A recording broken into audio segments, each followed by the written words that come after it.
Sounds like a monkey.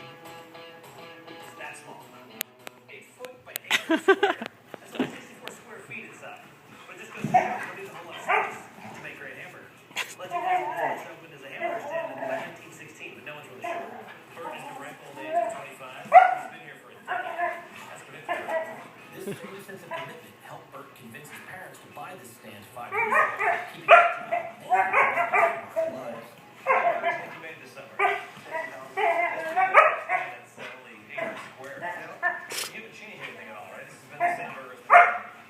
Hey, chimp. Don't fix it. Now, are you putting grease in there, or is that just burger grease? In the morning, I start out with a chunk of lard like that. Oh, really? And I throw that on that mountain.